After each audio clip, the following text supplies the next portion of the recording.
नज़र आओ या ना आओ मुझे विश्वास है तुम पर, नज़र आओ या ना आओ मुझे विश्वास है तुम पर, संभालोगे मुझे हर क्षण यही एहसास है तुम पर। मेरे जीवन की नैया का तुम ही अंतिम सहारा हो, मेरे जीवन की नैया का तुम ही अंतिम सहारा हो, इसी कारण मेरे बाबा मेरा एतबार है तुम पर। सभी हनुमान भक्तों को मेरा राम राम। दोस्तों, पिछली बार मैंने जो प्रश्न पूछा था कि कानपाता हनुमान मंदिर कहाँ पर स्थित है, तो उसका सही जवाब है उड़ीसा का जगन्नाथ मंदिर। और जिन लोगों ने हमें सही उत्तर भेजा है उनमें से 3 लोगों का नाम मैंने शॉर्ट आउट करके रखा है, जिसे मैं वीडियो के अंत में आप सब लोगों से शेयर करूंगी। दोस्तों, मेरा आज का भी प्रश्न बहुत ही इंटरेस्टिंग है और रामचरितमानस से जुड़ा हुआ है। तो आपको बताना ये है कि रामचरितमानस में जो 7 कांड है उसमें से 5वां कांड कौन सा है, और मुझे लगता है कि आप सभी लोगों को इसका उत्तर जरूर आता होगा। तो पहले ऑप्शन पे है अयोध्या कांड, दूसरे पे है किष्किंधा कांड, तीसरे पे है उत्तरकांड और चौथे पे है सुंदरकांड। तो आप सब लोग अपना उत्तर हमें कमेंट करके ज़रूर बताइए, और हो सकता है कि अगला नाम आप ही का हो। दोस्तों, आज का मेरा वीडियो उन सभी लोगों के लिए बहुत महत्वपूर्ण है जो हनुमान जी की कृपा पाना चाहते हैं। वे सभी लोग जो उन्हें अपना इष्ट मानते हैं और चाहते हैं कि बाबा की दया दृष्टि उन पर सदैव बनी रहे। दोस्तों, किसी भी देव की पूजा में कुछ आवश्यक सामग्री या वस्तुओं की हमें महत्व होता है, जैसे भोग, भजन, पूजन और समर्पण। तो आज का हमारा जो टॉपिक है, मैं आपको बताऊंगी कि हनुमान जी को हमें कैसे भोग लगाना चाहिए और क्या भोग लगाना चाहिए कि जिससे वो जल्दी से आपसे प्रसन्न हो जाए, और मैं किस तरीके से अपने बाबा का भोग लगाती हूँ वो पूरा मैं इस वीडियो के माध्यम से आपको बताऊंगी। क्योंकि कुछ लोगों ने कहा है कि दीदी अपनी अनुभूति आप हमारे साथ शेयर कीजिए, तो उसका पहला ये जो मैं बना रही हूँ कि मैं भोग कैसे लगाती हूँ बाबा को, ये मैं आपको बताने जा रही हूँ। और दोस्तों, यकीन मानिए कि अगर आपने इस तरीके से भोग लगाना प्रारंभ कर दिया तो बाबा आप पर सदैव प्रसन्न रहेंगे, और नहीं भी लगाया तो भी आप पर बाबा सदैव प्रसन्न रहेंगे, क्योंकि भगवान जो होते हैं भाव के भूखे होते हैं, आपके भोग के भूखे नहीं होते हैं। तो दोस्तों, जो मैंने आपको वस्तुएं बताई कि भोग ज़रूरी है, भजन ज़रूरी है, पूजन और समर्पण ज़रूरी है, तो भजन करना तो आप सभी लोगों को आता है। समर्पण के बारे में अगले वीडियो में बात करूंगी। आज का विषय मैंने लिया है कि हमें पूजन कैसे करना चाहिए और भोग कैसे लगाना चाहिए। बहुत सारे लोगों ने इस तरीके के प्रश्न मुझसे पूछे हैं और कहा है कि मुझे पहले बहुत सारी अनुभूतियाँ होती थी बाबा की, पर अब नहीं होती हैं।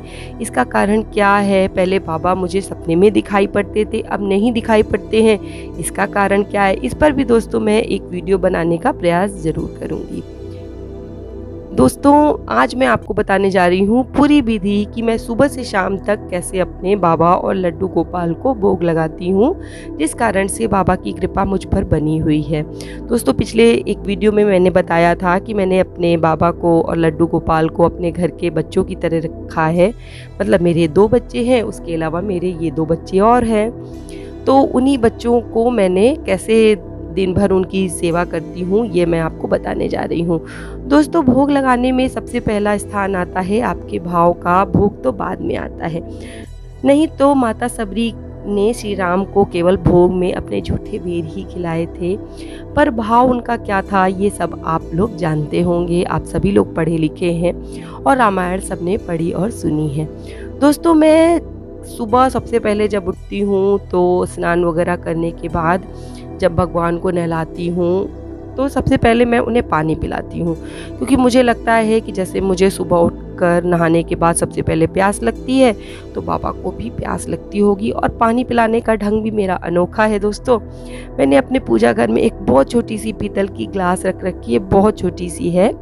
तो उस ग्लास में मैं सुबह पानी भर देती हूँ और अपनी उंगली के द्वारा अपने बाबा को उस पानी को पिलाती हूँ। और मुझे लगता है कि मेरे बाबा पीते भी होंगे, क्योंकि मेरी पूजा घर में जो ग्लास रखा जाता है सुबह भर के, वो शाम तक बिल्कुल ख़त्म हो जाता है। तो मेरे बाबा उस पानी को ज़रूर पीते हैं, तो ऐसे पिलाती हूँ जैसे किसी छोटे बच्चे को पिलाया जाता है, और उंगली के माध्यम से उस पानी को मैं बाबा के मुख तक ले जाती हूँ और फिर दोबारा अपनी उंगली से पानी को बाबा को पिलाती हूँ। और भोग में मैं आपको बता रही हूँ कि सबसे पहले किस चीज़ का भोग लगाती हूँ। तो दोस्तों, जो भी खाना मेरे घर में सुबह बनता है, मैं जो बनाती हूँ सुबह, उसी का भोग लगाती हूँ। कोई भी मिष्ठान नहीं, कुछ भी गुड़, चना, ये सब भी चीज़ें कभी कभी लगा देती हूँ, लेकिन ऐसी कुछ भी विशेष चीज़ नहीं है। जो सिंपल मैं दाल रोटी बनाती हूँ या सब्जी रोटी बनाती हूँ या कुछ भी बनाती हूँ, नाश्ता बनाती हूँ, तो सबसे पहले मैं उसका भोग अपने बाबा को लगाती हूँ। करती क्या हूँ, छोटे छोटे टुकड़े तोड़ लेती हूँ भगवान की साथ थाली एक लगाकर, और उसी थाली में से छोटे छोटे टुकड़े तोड़ तोड़ के अपने हाथों से बाबा को खिलाती रहती हूँ। खाते हैं या नहीं खाते हैं मुझे नहीं मालूम, लेकिन मेरा मन कहता है कि उनको उसका स्वाद ज़रूर लगता होगा।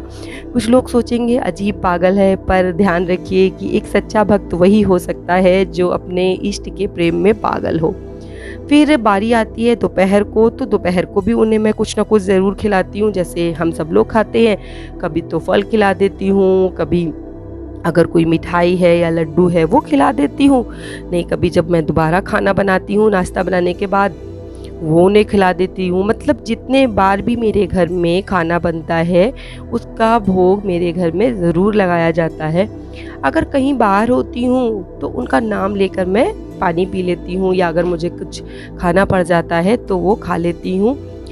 दोस्तों, शाम को 6 बजे के बीच मैं लड्डू गोपाल और जो मेरे बालाजी हैं छोटे से और हनुमान जी हैं, उन्हें मैं चाय पिलाती हूँ। अच्छा लगता है ना सुन के कि भगवान भी चाय पीते होंगे, लेकिन हाँ, ये सच है कि मैं उन्हें चाय पिलाती हूँ, और खाली चाय मैं उन्हें कभी नहीं पिलाती हूँ, क्योंकि मुझे खाली चाय पीना अच्छा नहीं लगता है। तो उसके साथ में जो भी बिस्किट है, नमकीन है, टोस्ट है या कभी पापड़ है, जो भी मैं खाती हूँ वो अपने बाबा को खिलाती हूँ। आपको सुनकर बड़ी हंसी आ रही होगी और सोच भी रहे होंगे कि कैसे पागल है, लेकिन ये जो सच है मैं वही आपको बता रही हूँ, इसमें तनिक भी झूठ नहीं है। और दोस्तों, रात में फिर जो खाना मैं बनाती हूँ उसका भोग लगाती हूँ। जो भी खाना बनता है, अगर वो खिचड़ी हुई तो खिचड़ी का भोग लगा दिया, अगर वो दलिया हुआ तो दलिया का भोग लगा दिया, अगर रोटी सब्जी बनाती हूँ तो उसका भोग लगा देती हूँ।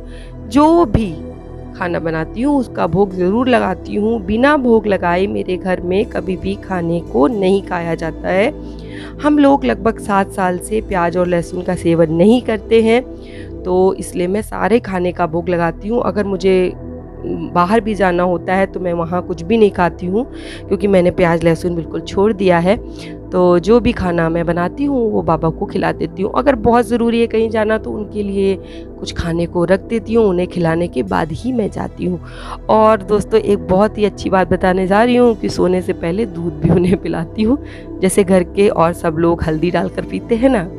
इस समय कोरोना के समय में सब लोग हल्दी डालकर दूध पीते हैं, तो मैं अपने बाबा के लिए भी छोटे से बर्तन में ले जाती हूँ दूध और सब लोग को दे देती हूँ। उसके बाद सबसे पहले क्या करती हूँ, बाबा को चम्मच से या उंगली के द्वारा ठंडा करके दूध में पिला देती हूँ, और लड्डू गोपाल को भी पिला देती हूँ।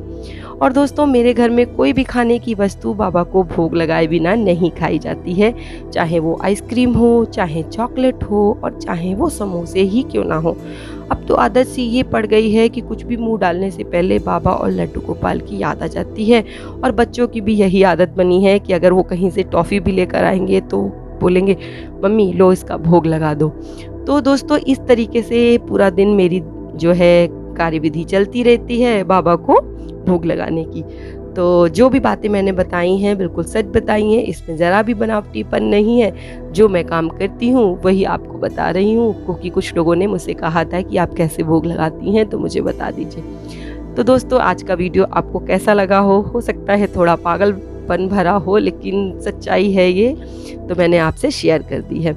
और अब आती हूँ जिन लोगों ने मुझे आंसर भेजे थे, तो उसमें सबसे पहले जो आंसर हमें मिला था वो मिला था ज्योति जैन जी का। दूसरे स्थान पे थे राम भक्त जी, इनका असली नाम क्या है मैं नहीं जानती, पर राम भक्त लिखा है, वही मैं आपको पढ़ के बता रही हूँ। और तीसरे स्थान पे थे योगेश जी। तो दोस्तों, इन सभी लोगों को बाबा हमेशा खुश रखें और मुझे सुनने वाले सभी लोगों पर बाबा की दया दृष्टि ऐसे ही बनी रहे और बाबा आपकी इस महामारी में आपकी और आपके परिवार की सदैव रक्षा करें। इसी के साथ जय श्री राम, जय बाबा की।